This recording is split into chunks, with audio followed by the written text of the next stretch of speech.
Welcome to FS-ISAC's podcast, Fin Cyber Today. I'm Elizabeth Heathfield, Chief Communications Officer at FS-ISAC. Today's guest is Laura Diener, a three-time CISO who cut her teeth at Citi, JP Morgan, and Morgan Stanley. She's currently CISO of Northwestern Mutual and also sits on the board of directors of FS-ISAC. Laura is one of an increasing number of CISOs who also oversee IT risk management, one of the many directions in which we're seeing the CISO's remit expand. Thanks for being here, Laura. So I saw on LinkedIn that it was your second anniversary at Northwestern Mutual. First of all, congratulations. Thank you. I passed the 18 months. Yes. Yeah, right. You're doing better than a lot of CISOs, I hear. So one of the things that I think is pretty interesting is that you're not only the CISO there, but you also oversee IT risk management, which I think is still pretty rare for CISOs. So it'd be cool to hear, what do you think the advantages are for the firm of having the CISO look after both? Yeah, great question. And a good way to start. I always, my philosophy on this, just doing security in general is thinking about it holistically. And so thinking about the threat landscape, which of course FS-ISAC helps us with a lot, but also having IT risk management oversight gives me this great advantage as a CISO to prioritize things by risk categories. So for instance, we have 4 different risk priorities: driving end-to-end data protection, improving our security hygiene, which I'm sure every single CISO says yes, strengthening our cyber resiliency, and just maturing our third-party risk management program. And so having it as part of my remit allows me to foster really solid relationships with the chief risk officer, ensuring we have some good taxonomy to talk about when it comes to technical risk, and just making sure that we can all speak the same language. Honestly, the chief risk officer may think about it in operational risk, right? Just the quintessential way of thinking about risk. But because I have a technical background and, my team does, we think about it very specifically with, just a technology risk lens, and we're able to plug into any enterprise thoughts on how to look at risk holistically. So it's actually really cool. Yeah, I mean, what do you kind of explain this, but maybe a little bit more like, what do you see in this role that you think would be helpful for other CISOs to know?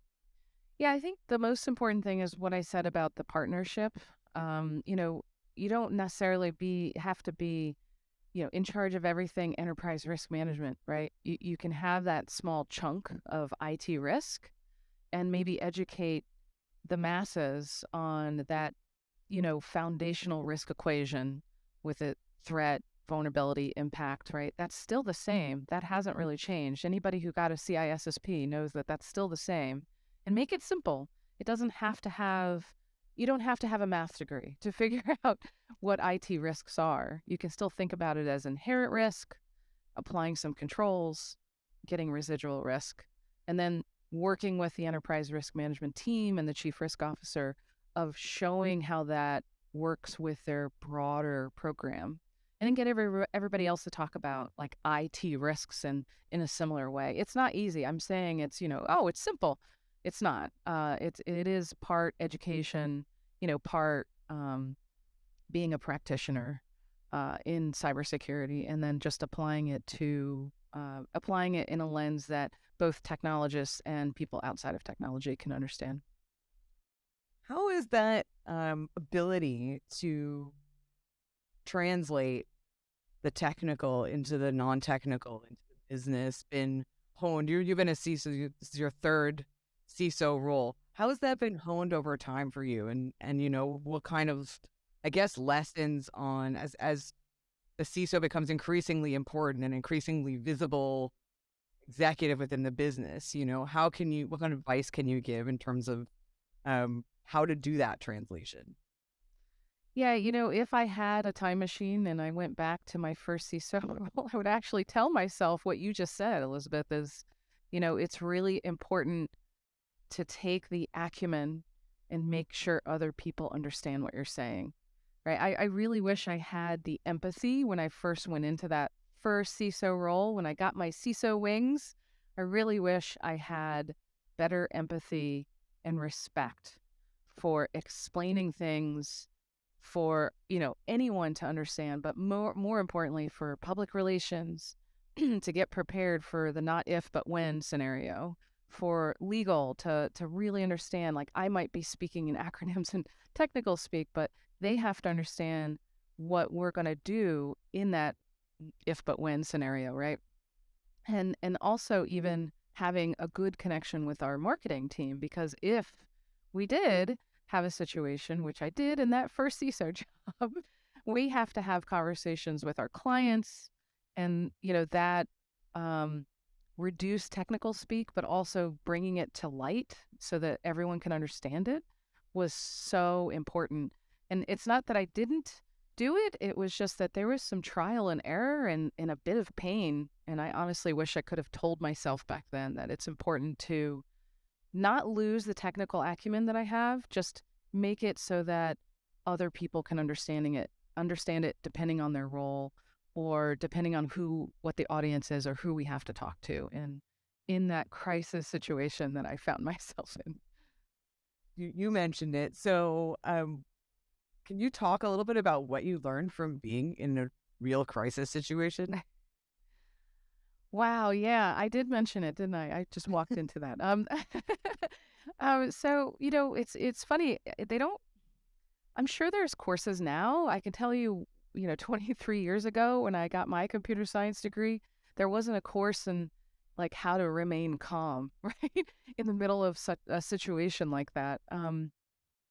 Again, it was a lot of trial and error for me. However, there's plenty of, learnings on like responding to an incident. It really just comes down to facts. It comes down to understanding the timeline. It comes down to having that relationship that I just mentioned with your law department, with marketing, with public relations. It comes down to practice, simulations, right? There was a lot I learned in the beginning. And again, that was quite a while ago, I hate to say. That was just simply planning and preparing and then following that script and developing the muscle memory, which is super important in the middle of a crisis, because it is a fight or flight situation, and you want that muscle memory to kick in, and you want to be able to follow what you've already prepared for and planned for. Easier said than done, of course, but but those are the big learnings and takeaways. It seems like the financial sector, at least in my experience, as long as I've been involved with FS-ISAC, is pretty good about it. I don't know. I mean, of course, it's not across the board, but the exercises and the practice, for somebody coming in from the outside, it seems like we're really working to develop that muscle memory. Definitely, yeah. But of course, things are always changing, and the threat actors' techniques are always evolving, so you can never really think that you've developed the muscle memory completely, because it's always going to be different, right? Absolutely. So, and this partnership with FS-ISAC is why it's so important, right? Because we're able to share that timely information, that relevant information, in real time through the services and platforms that are made available, and we're able to practice that, right? Yeah. So let's talk a little bit about the threat landscape, and I would be interested to hear what you think about what is specific to insurance, and what's a bit different maybe than the rest of the banking side of the sector, but also what's the same. Yeah, sure. So let me talk a little bit more about Northwestern Mutual and give you some insights. Our tagline is, "We as a company exist to free Americans from financial anxiety." And I know financial anxiety is a strong phrase, and it factors into things like the global pandemic, that happened, any fluid economic conditions. I mean, we know that Americans are feeling uneasy about their finances in all of these situations. So long term and short term, what we look to do is, create some good insights and help clients build financial security, right? So it's not just about insurance. So we do a lot more than insurance, in the sense that we're helping clients feel better about their preparedness. And so a big part of our go-to marketing strategy and how we believe we can drive superior financial outcomes from our clients is through insurance, investments, and annuities. Um, and we know they can work well together and drive higher income and better outcomes for clients. And I can't see how anybody wouldn't want that. And so it's really holistic financial planning with an advisor as an entry point, ultimately. And so again, our goal is to alleviate that anxiety I know I felt at a very early age because, my parents didn't have financial stability. Um, and that's one of the reasons I joined this company, to be honest, is I want to make sure that we're able to drive that. And technology is a big part of that engine. And we have nearly 5 million clients and employees and our field force advisors. And so the solutions that we're providing are a big part of what enables Northwestern Mutual. And those solutions have to be innovative, secure, and reliable. And so when we think about the type of threats that we have, it's never more important for any company to have rigorous security processes in place. I think most people know in our industry, especially, that e-criminals are a constant, right? So any kind of ransomware attacks, nation state actors are a constant, and those are things that you want to look out for. But it's also really important to regularly assess the preparedness. I know we just talked about, kind of simulating events, but to assess your preparedness is, you have to know what you have. You have to monitor those things. You have to understand the details of what you have in your environment everywhere. And you have to focus on the specific risk priorities that I mentioned earlier and implement plans to ensure that, employees, the advisors, the client, everybody is well protected. I guess what you're saying in terms of the threat landscape is because it's such a wide, you offer a sort of a wide array of products and services, the threat landscape is also very large. It is. And Yeah, there's a lot very. of different kinds of attacks that you're facing. So Yes. Yeah. But it's the same. I mean, you had mentioned this, Elizabeth.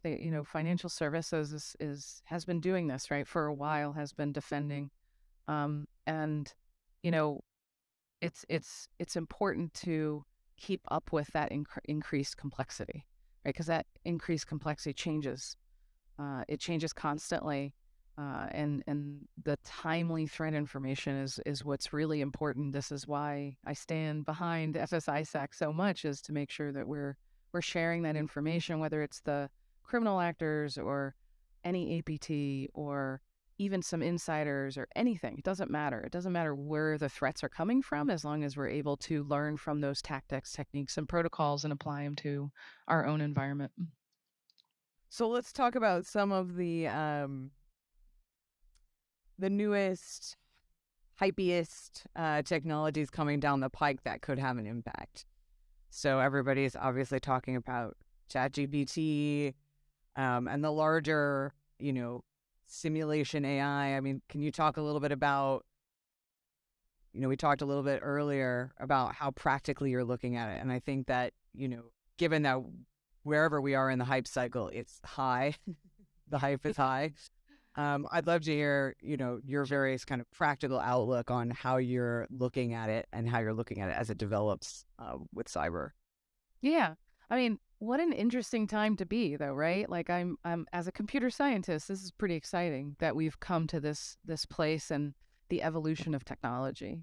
So I'll start with that, and I think some people may raise an eyebrow. Believe me, I'm still a very secure, paranoid CISO. It's just that I think that when we have breakthroughs like this in the field of artificial intelligence, I think it's pretty cool, just from a scientific perspective. But I think, like most things, practicality is important. You have to understand the usage of something like ChatGPT. You have to work with your stakeholders and business partners if a group in particular wants to use ChatGPT, you have to understand what the use cases are. And it's also important to tag the output of anything that is not a human. And I actually learned this from a fellow CISO that they were looking at, making sure any AI model is tagged as part of the workflow. And so you have an understanding of what, a human would have an understanding of what the output is and that it was generated by a non-human. That's super important because then you can start to interrogate or question the output of it, and hopefully refine it so that it's working as better as it can. I mean, that's the whole value of artificial intelligence is that constant feedback loop. And then on the on the other side of it, as defenders, the team that we have here at Northwestern Mutual is amazing. We are always thinking about different ways that a threat actor can up their game. And as I'm sure everybody has seen, ChatGPT allows many people who may not be as technically savvy to use it for their criminal enterprise. And so that scares us for sure. But, this is part of our process of learning. We look at different use cases and we bolster our protection capabilities so that we're prepared. Again, simulations are very important. And so we're just constantly learning and looking to improve and increase our security posture as these new types of technologies come out. Let's shift a little bit, and I want to go back to one of the priorities that you mentioned at the beginning about resilience and operational resilience. It seems like obviously everybody's talking about it, and it seems to me like the more incidents that we have, that we can expect more, right? We can only expect more regulation coming down the pike. So how are you evolving your resilience and incident response capabilities to ensure not only business continuity but also compliance, right? When you have more and more regulation kind of coming down on you, especially in a business as diversified as Northwestern Mutual, right? You're probably dealing with multiple regulators. Yes, we are. Yes. Yeah, it's a great question. And before I was a CISO here, I was a CISO of a global company that had even more regulations. So my advice and philosophy with any regulation is, first of all, you have to keep up with them. They are going to change because they should, right? They should flex with the threat landscape. And so you should expect changes to what already exists. I think that's just a regular thing for any CISO to consider. But then also just having a good sense of what it means for you and getting ahead of it. Northwestern Mutual participates in some great different programs that allows us to at least provide feedback for any new regulations that's coming, and that's in great partnership with our law department. It's just about preparedness and making sure that we can tweak what already exists in our environment. And so I'll just give one example, and this is not specific to any of the regulations right now, but we needed to give a 24-hour notification versus a 72-hour from an incident response perspective, then that's something we should be able to do by ensuring that we have efficient processes and some automation. And then it's just a matter of educating different folks on how we're going to do it, making sure the process is working, testing it out, and then having a great relationship with the regulators themselves, right? They have a job to do. It's an important one. And it's really paramount that any security department, whether it's a CISO or the team that supports the overall program, that they have a good relationship and understanding what those regulations are there to provide, and flexing with anything that's coming down. You also mentioned third-party risk management, and it seems to me as a non-practitioner that it's an incredibly complicated and challenging task to try to manage risk that you really have no control over. So what's your philosophy on it, and how is it changing over time as we see there's more and more of these, third party risks that are potentially impacting the sector? Yeah, and it's interesting. I've been doing this for 23 years, and third-party risk has always been one of those complicated tangles of things that you just simply have to figure out. First and foremost, understand what you have. Having a third-party risk management team that provides the regular risk assessments of those third parties is very important, but also having an asset inventory to understand any of the information related to the third party. If it's completely SaaS, then it's good to know that, obviously. If there's any other metadata that's going to help in understanding how to respond to an incident with a third party, that's really important. And then, of course, developing incident response third party playbooks, right? That's going to be a very different situation than something that's, within your control. And so having that relationship with the third party for the notification in your contract, of course, is really important. But also, once you get notified, then what, right? And I know this sounds really simple, but I think with many companies having a lot of different third parties in your ecosystem means that you have to get down to the basics of understanding what they do for you, understanding how they're connected to whether that's hosting data or actually connected into your environment.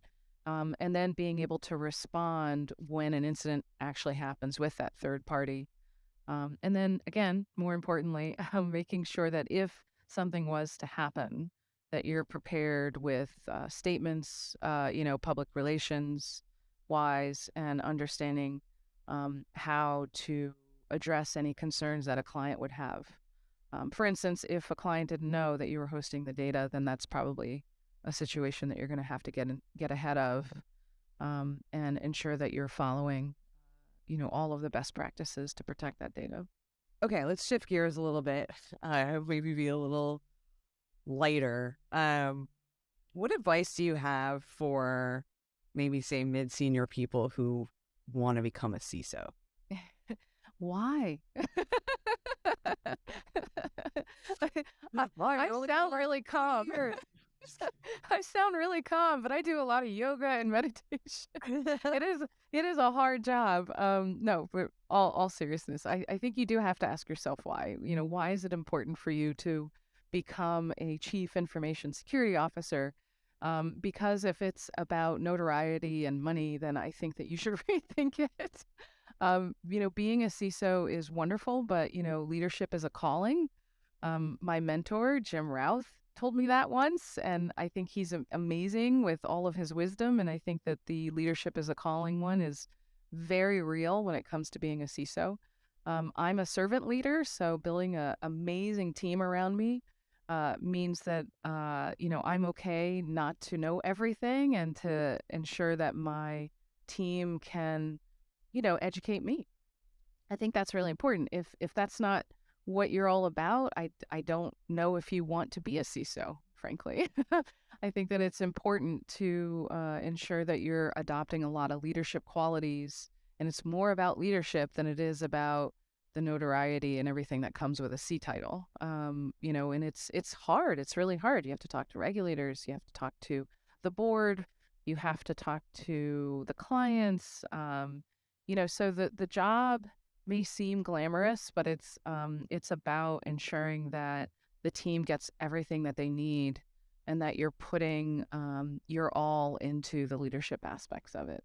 So that's my first bit of advice. Now, if you've heard all that and you still want to be a CISO, then I think you have to think about what industry you want to be in, and what kind of threats and problems that you want to tackle, and how you plan on going about that and what you're missing. Honestly, just be real with yourself. If you're missing incident response, I had talked about my first CISO job.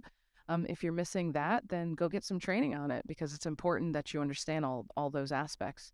A CISO really has to be a generalist. Everywhere you may be a mile deep on a few subjects, but you also have to be a mile wide. And so it's really important to think about what you're missing and then developing that in the right way, and then finding the right role for you. I think that's really important. The culture of a company is really important. That's why I'm here at Northwestern Mutual, because I challenge anybody. The culture here is amazing. uh, and so that's important for any CISO, is to understand what the culture is and whether or not you feel like you're fitting into that culture. Going a little bit on that, or related to that, I know you're super passionate about promoting more women and having more people from underserved communities get into cyber.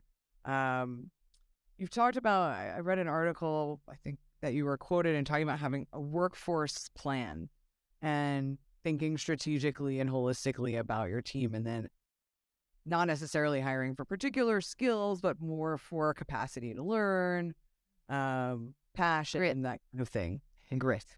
Right. Yeah. So how do you actually hire for that? How do you construct like job descriptions and internships and programs that attract those people, even if they're not the people who have the obvious degrees that would make them qualified? Yeah, I think it's life's work, honestly. I don't think there is no silver bullet. It's rolling up your sleeves, and if you're passionate about getting more women and people of color into cybersecurity, then you have to really work hard at it. I I will. I really remember walking into one of my first computer science class at Old Dominion University in Virginia, being only one of 5 women. Maybe there are 6, but I think there's only 5 of us out of 300 students, and that was like my freshman class. And yeah, of course, I knew every woman in that class, but I can tell you, I didn't feel like I belonged. I can go on and on about some of the situations that I found myself in that discouraged me, honestly. But I persevered because I had amazing support from my family and my friends. And I think it's important that, the entire cybersecurity industry takes this advice from me that we have to create an atmosphere of belonging for anyone that we want into this field. And yes, that was about 23 years ago, but I can tell you I still hear from the same students that are either women or people of color or even non-binary. They don't feel like they belong because of the atmosphere. And so, my big advice is just to stick with it, persevere, and remember that nobody defines you. If you really want to be a part of this industry, then keep going, and maybe get a mentor, maybe get a sponsor, and have someone that you can speak to on a regular basis. Taking stock of what your workforce looks like is really important. And then thinking about how you build some pipelines in partnership with HR and recruiting is also important. And so, ask some questions. Are you recruiting from the right environments? Are you setting up these interns that may come on up for success? Are you, assigning them a coach? Are you thinking about like other non-for-profit programs like Girls Who Code or Black Girls Code?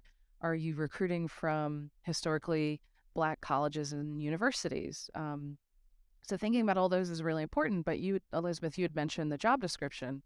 What does that job description say? Is it a laundry list of qualifications that, nobody is going to qualify for? Then don't do that.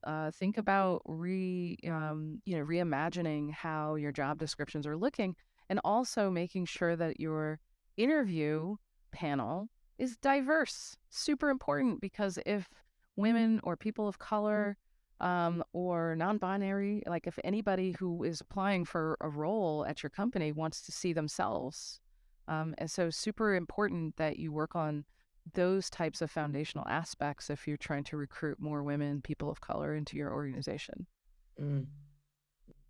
That's good advice. Okay. Just speaking from experience.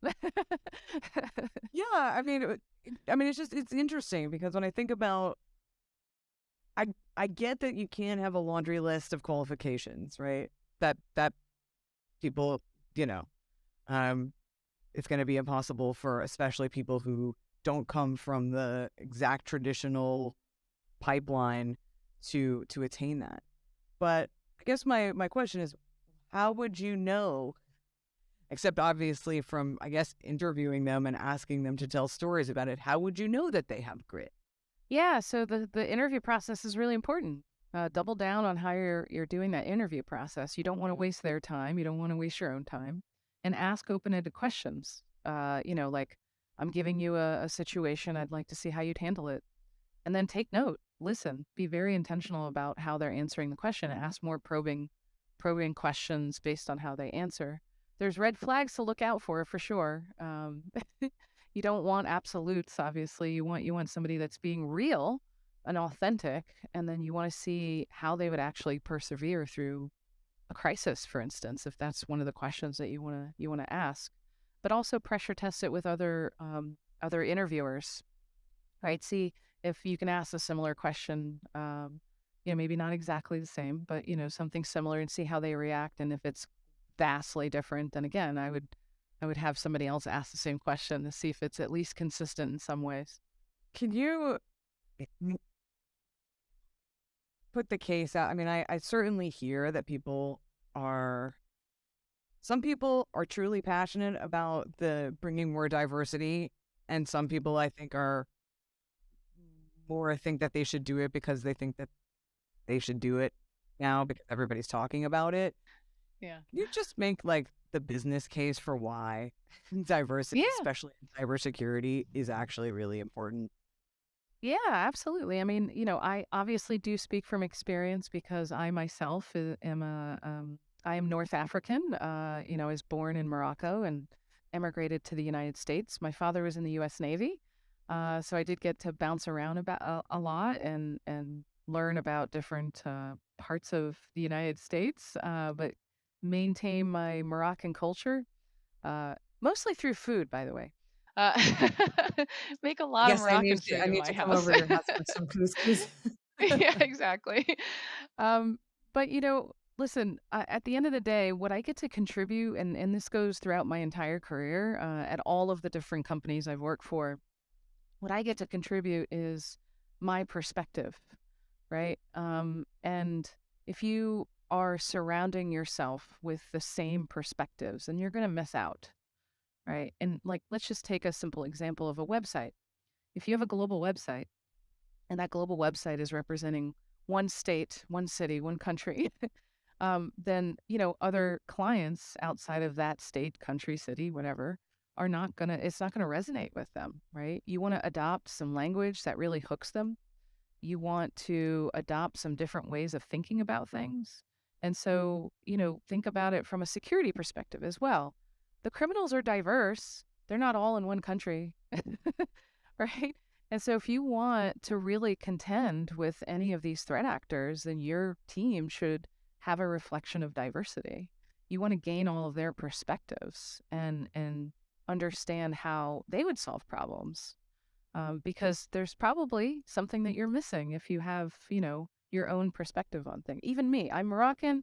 I bring a Moroccan perspective. I'm probably missing something, right? So I think it's the business cases. It writes itself. Honestly, you have to solve problems that are diverse, no matter where you are, and you should have a team that reflects that. Thanks again to Laura for being our guest on this episode. Based on our conversation, I'll leave you with a quote on the nature of experience. No man ever steps in the same river twice, or it's not the same river, and he's not the same man. Heraclitus. If you like this podcast and want to hear from more FinCyber leaders around the world, subscribe to FinCyber Today on Apple Podcasts or Spotify. You can also find them, as well as articles by other thought leaders, at FS-ISAC.com/insights, and also follow us on LinkedIn and Twitter. Thank you for listening, and hope you learned something.